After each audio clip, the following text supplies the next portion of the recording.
Hey, it's Danny from ProjectManaverse.com, and in this video, I'm going to talk about how project managers waste their time. Now, us project managers are very busy. There's always too much to do, and what we should be doing is spending our time on those real high leverage, high value activities to really try and increase the chances of a successful delivery and de-risk the project. That's what we should be doing, spending our time very wisely. In reality, we're often wasting our time running around firefighting and doing stuff that is detracting us from the essential core habits that we should be doing. And that's sometimes not our fault, but often there are things that we can be doing to avoid that and stop that from happening in the first place. So what we want to do is stop that from happening, stop wasting our time and spend that valuable time on the real high leverage activities to ensure a successful project. So in this video, I'm going to talk about the top 5 time wasters of project managers, and I'll go through each one and what we can do about them.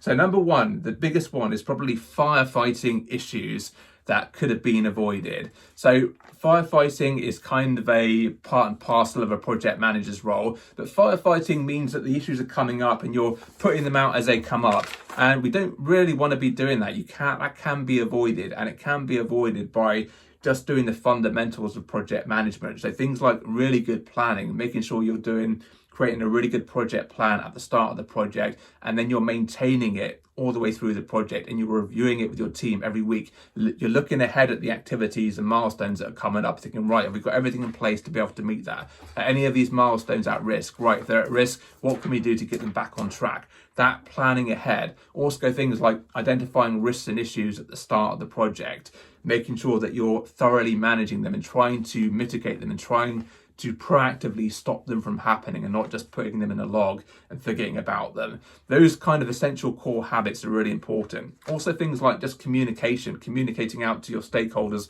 what your project is doing, because when you do that, it allows you to get a wide sweeping perspective of the entire business about the risks and things that could go wrong. If you don't do that and you hide your project, or not hide it, but just don't really communicate it, or just try and do everything by yourself, you're not getting that input and you're missing out on identifying risks and issues and problems. So that's another way of doing it.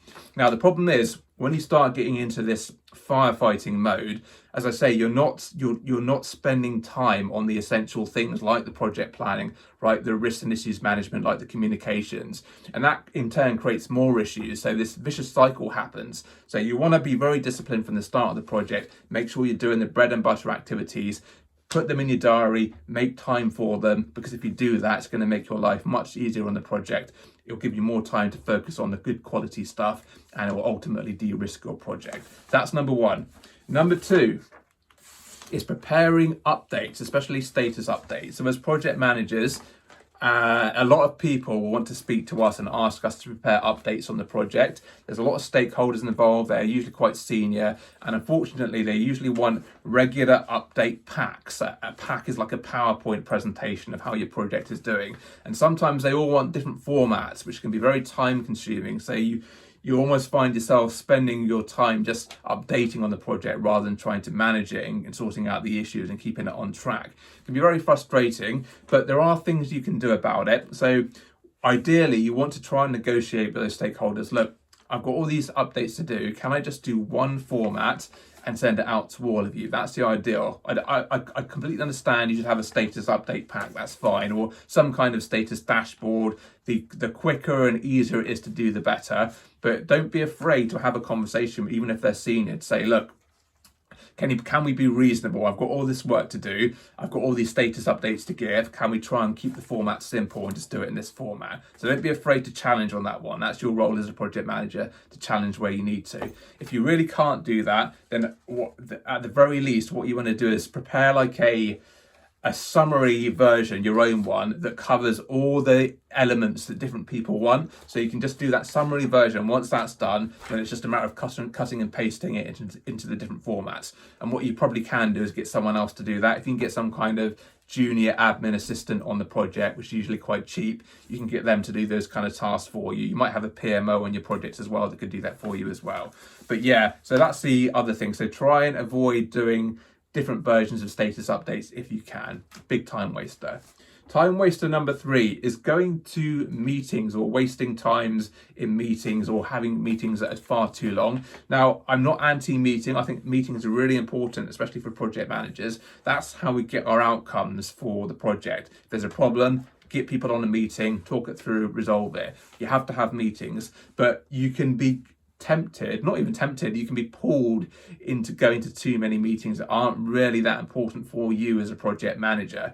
So I'm not saying stop going to all meetings. What I am saying is 2 things actually. Number 1, look at your meetings for the week or for the day and try and just at least pick out 1 or 2 for that day that you could either delegate to someone else to go to give you a summary later on in your team. That's a great habit to get into. We'll come on to that in another video. Delegate it to someone else, or just try and get a summary of the minutes, or just don't go to it and see what happens. But if you can create some time, at least an hour or 2 a day where you're not going to those meetings, so you've got that time to yourself, that's going to be really important.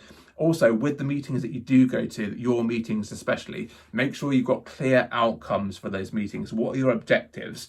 Because that way it frames everyone's mindset. We know what we're here to do. We're not just going to talk for half an hour, then end the meeting. We know exactly what the outcome is. And as soon as we've achieved that outcome, we can end the meeting. We could do it in 5 minutes, 10 minutes. We don't need the full half an hour to waffle on. Okay, so that's another little tip for you. So that was number 3. Number 4 is drifting. Now, what do I mean by drifting?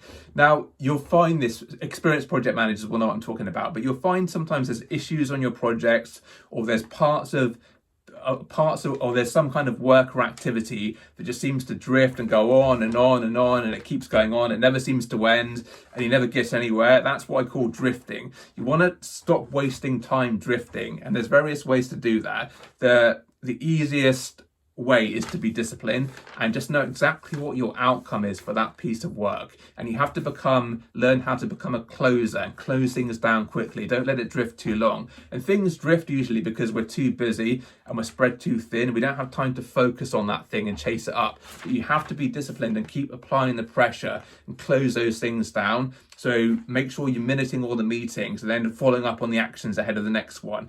Being like a dog with a bone with the actions to get it closed down. Be relentless and really push hard. You have to be disciplined to be able to do that, because otherwise things will just drift on and on. Then if you don't write the minutes out, it goes on for so long, you start revisiting old ground, having conversations that you've had before, and you can't remember what was said and you can't remember what was agreed.